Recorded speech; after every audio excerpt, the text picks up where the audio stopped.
କିଏ କବାଟ ଖୋଲିଦେଉଛି? ବୋଧେ ମାଉସୀ ଯାଉଛି ଯାଉଛି ମାଉସୀ।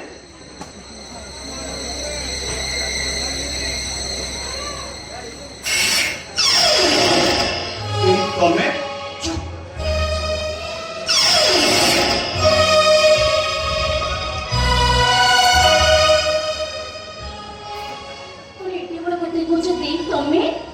देखो ना बाघ भालू तुमको खाई जाऊची एते बड़ पटिते कोन करछो ଅଧରାତିରେ ତମେ अधरात्रि तुम पाखु आसबा कोन वेद पुराण अशुद्धि हो जाऊची ତମେ ଘରେ ଘର ବୋହୁ तमे तो घर पुओ परिका ना ଆରେ ତମେ ବୁଝୁନ କାହିଁକି? ମୁଁ ତମ ପାଇଁ ଗୋଟେ ପରପୁରୁଷ। ଅଧରାତିରେ ପରପୁରୁଷ ପାଖକୁ ଆସିବା ନିହାତି ଅସଙ୍ଗତ କଥା। पर पुरुष ना चोपा पुरुष तमे के मो पर पर पुरुष हो तमे तो मनि जाय मनिष मो राम भाई ଏଇ ତ ତମେ ଖାଲି ଅବୁଝା ହବ।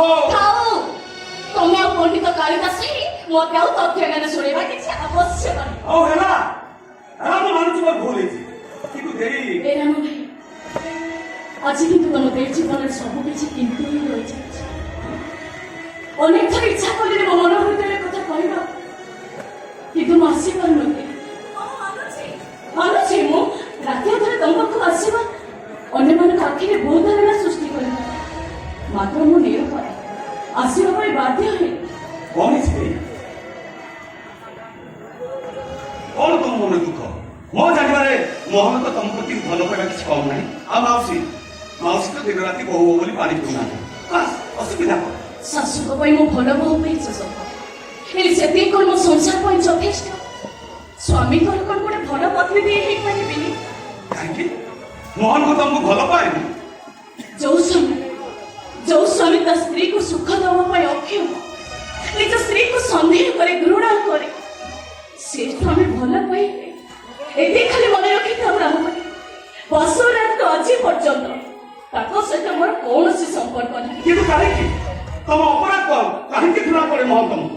ସେ ସନ୍ଦେହ କରନ୍ତି ମୋ ଚରିତ୍ର ବସୁରାତରେ ଗୋଟେ ଚିଠି ଖୋଲି ସେ ମତେ ସନ୍ଦେହ କରୁଛନ୍ତି ଚିଠି? ହଁ ଚିଠି ମାତ୍ର ସେ ଚିଠି କେମିତି ଆସିଲା କିଏ ରଖିଲା ସେ କଥା ସେ ଭଗବାନ ହିଁ ଜାଣିଛନ୍ତି ସେ ଚିଠିରେ ପଡେ ମୋ ପ୍ରେମିକର କଥା କିନ୍ତୁ ଏ ବାସରାତି ହତାଦାର କରି ମତେ ତା ପାଖକୁ ଚାଲିଯିବା ପାଇଁ ସେ ଚିଠିରେ ଲେଖା ବି ଯାଇଥିଲା ତମ ସେମିତି ସମ୍ପୂର୍ଣ୍ଣ କାହା ସହିତ ନାହିଁ ବୋଲି ତମେ କହିଦେବନି? କହିଛି ସିଏ ତ ମୋ କଥା ବିଶ୍ୱାସ କରୁଛନ୍ତି ସିଏ ମୋ କଥା ବିଶ୍ୱାସ କରୁନାହାନ୍ତି ପ୍ରମାଣକୁ ଅପେକ୍ଷା କରୁଛନ୍ତି ଯୋଉଦିନ ଜାଣିବେ ସବୁ ଭୁଲ ସେଇଦିନ ଯେ ସେ ମତେ ସ୍ତ୍ରୀ ସୁଖ ପତ୍ନୀ ସାଜିବେ ଆଉ ସେ ଚିଠିର କଣ ପ୍ରମାଣ ରହିବ ଯେ ସେ ଚିଠିର ସତ୍ୟତାକୁ ମୁଁ ଭୟ କରିବି ଆରେ ତମେ ବୁଝୁନ କାହିଁକି? ସେମିତି କଲେ ତମ ବାପା ନିନ୍ଦା ଅପବାଦରେ ପୋତି ପଡିବେ ଏ ସମାଜରେ ମୁଣ୍ଡ ଟେକି ବାଟ ଚାଲି ପାରିବେନି ଆଉ ଏ ବୟସରେ ଏମିତି ଆଘାତ ସେ ସହିପାରିବେ ତ? ମରିଯାଆନ୍ତୁ ସେ ମରିଯାଆନ୍ତୁ ସିଏ ଯଦି ମୋ କଥା ଭାବୁନାହାନ୍ତି ଝିଅ ବାହାଘର କଲେଣି 3 ମାସ ହେଲା ଥରୁଟିଏ ଦେଖିବାକୁ ଆସିଛନ୍ତି ତାଙ୍କ ଝିଅଟି ମରିଛି କି କଣ କରୁଛି ସିଏ ଯଦି ମୋ କଥା ଭାବୁନାହାନ୍ତି ମୁଁ କାହିଁକି ତାଙ୍କ କଥା ଭାବିବି କଣ ପାଇଁ ଭାବିବି ତମେ ଜମା ବେଶ କରୁନି ମୋହନ ଆସୁ ମୁଁ ତାକୁ ଏ ବିଷୟରେ ସବୁ ବୁଝେଇବି। ଆରେ ତାଙ୍କ ମୁଣ୍ଡ ପୁରା ଖରାପ ଏବେ ତ ଖାଲି ଜ୍ଞାନର କଥାବାର୍ତ୍ତା କରୁଥିଲା ଏମିତି ନିର୍ବୁଦ୍ଧିଆଙ୍କ ଭଳିଆ କଣ କଥାବାର୍ତ୍ତା କରୁଛ କୋଉ ସମ୍ପର୍କକୁ ଆଧାର କରି ତମ ସ୍ୱାମୀଙ୍କ ପାଖକୁ ଯିବ ତମ ମୋ ସମ୍ପର୍କକୁ ନେଇ ସେ ସନ୍ଦେହ କରିବେନି କିନ୍ତୁ ତମେ ଯେମିତି କହୁଛ ମୁଁ ସେମିତି କରିପାରିବିନି। ତମେ କୁହ ତମକୁ ସୁଖ ଶାନ୍ତି ଦେବା ପାଇଁ ଯଦି ଅନ୍ୟ କିଛି ରାସ୍ତା ଅଛି ଯଦି ମୋ ସାମର୍ଥ୍ୟ ଭିତରେ ଥାଏ ତାହେଲେ ମୁଁ ନିଶ୍ଚୟ ରଖିବି। କୁହ ତମକୁ ସୁଖ ଶାନ୍ତି ଦେବା ରାସ୍ତା କଣ? ହଁ ଆଉ ଗୋଟେ ବାଟ ଅଛି କୁହ ଯାହାଦ୍ୱାରା ମୁଁ ମାନସିକ ଓ ଶାରୀରିକ ଭାବରେ ଶାନ୍ତି ପାଇପାରିବି କିନ୍ତୁ ତମେ ମତେ କଥା ଦିଅ ରାମ ଭାଇ ମୁଁ ଯାହା କରିବି ତମେ ମୋ କଥା ମାନିବ ହଁ ମୁଁ ତମ କଥା ମାନିବି। ତମକୁ ନେଇ କୁଆଡେ ପଳେଇ ଯିବା କଥା କି ଆଉ ଥରେ ଶଙ୍କା ସୁନ୍ଦରୀ ବାହା ହେବା କଥାକୁ ଛାଡି ଆଉ ଯୋଉ କାମ କରିବ ମୁଁ ସବୁ କାମ କରିବି। ହଁ ତମକୁ ସୁଖ ଶାନ୍ତି ଦେବା ପାଇଁ ଆଉ କୋଉ ରାସ୍ତା ଅଛି? ଆମେ ଏଇଠି ନୁହେଁ ଏଇ ଘରେ ନୁହେଁ 2 ଜଣ ଗୋପନ ସମ୍ପର୍କ କରିବା ମାନେ ଯୋଉ ସମ୍ପର୍କରେ ମୁଁ ବଞ୍ଚିତ ସେ ସମ୍ପର୍କ ତମେ ମୋ ସହିତ କରିବ ତମେ ହିଁ ମତେ ଶାନ୍ତି ଦବ ଏ ଭଗବାନ ଆରେ ଏମିତି କଥା କହୁଛ କେମିତି? ଏତେ ପାଠ ଶାଠ ପଢିଛ ଏମିତି କଥା କହିପାରୁଛ? ପାଠ ସାଠ ପଢିଛି ବୋଲି ମୋର କଣ କାମରେ ବସିବା କିଛି ବି ନାହିଁ ଶାରୀରିକ ସମ୍ପର୍କ କରିବାର କାମ ନୁହେଁ ଆରେ ବୁଝୁନ କାହିଁକି? ସେଇଟା ଅଧର୍ମ ପାପ କୁଳ ବହୁରୁ ତୁମେ କୁଳଟା ହେଇଯିବ। ଥାଉ ସେ ଧର୍ମ ଅଧର୍ମ ପାପ ପୁଣ୍ୟ ତମେ ମତେ କିଛି ବି ବୁଝେଇବା ଦରକାର ନାହିଁ ତମେ ଖାଲି ମତେ କୁହ ତମେ ମୋ କଥା ରଖିବ କି ନାହିଁ ଏ କୁଳ ମୋତେ ଶାନ୍ତି ଦରକାର ବସ୍ ମୁଁ ଆଉ କିଛି ବି ଜାଣିବାକୁ ତମ ଚାହୁଁନି କଥା ରଖିଲେ ମୋ ଚରିତ୍ରରେ ମୁଁ କଳଙ୍କ ଲଗେଇବି ମୁଁ ଗୋଟେ ଚରିତ୍ରହୀନ ହେଇଯିବି ମୁଁ ଆଉ କୋଉ ଚରିତ୍ରବତୀ ହେଇ ରହିବି ଆରେ ମୁଁ ଯେତେବେଳେ ଚରିତ୍ରହୀନ ହେଇଯିବାକୁ ଇଚ୍ଛା କରୁଛି ତମେ ଚରିତ୍ରହୀନ ହେଇଗଲେ ଅସୁବିଧା କଣ ରହିଲା ମୁଁ ପଚାରୁଛି ମୋ କଥା ତମେ ରଖିବ କେବେ ନାଇଁ କି ତମ କଥା ନ ରଖିଲେ ମତେ ପଛେ ଯମଯନ୍ତ୍ରଣା ଭୋଗିବାକୁ ପଡୁ କିନ୍ତୁ ମୁଁ କେବେ ବି ପାରିବି କେବେ ବି ତମ କଥା ନ ରଖିବି ଠିକ ଅଛି ତମେ ମତେ କଥା ଦେଇଥିଲ ବାହା ହବା କିନ୍ତୁ କଥା ତମେ ରଖିନ ଆଜି ସୁଖ ଶାନ୍ତିର କଥା ଦେବି ସେ କଥା ବି ରଖ କାରଣ ତମ ପ୍ରେମକୁ ପ୍ରତାରଣା ମୁଁ ଆଜି ଏଇ ମୁହୂର୍ତ୍ତରେ ମୁଁ ଆତ୍ମହତ୍ୟା ତମରି ସାମ୍ନାରେ ମୁଁ ଆତ୍ମହତ୍ୟା କରିବି ନାଇଁ ନାଇଁ ସେମିତି କୁହନି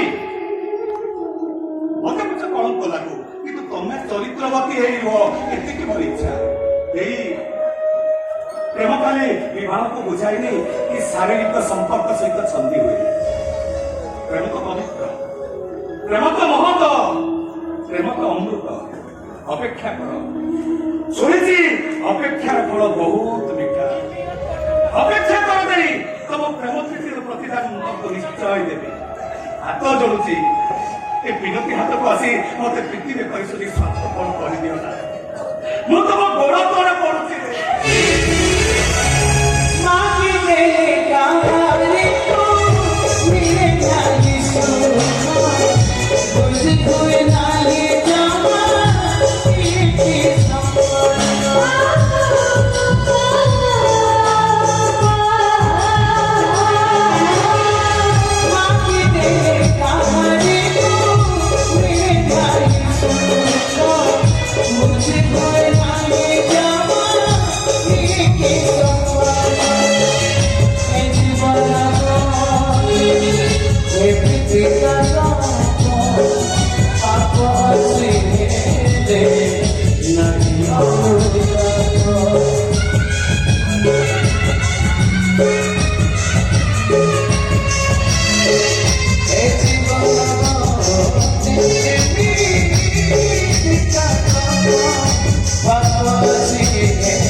Oh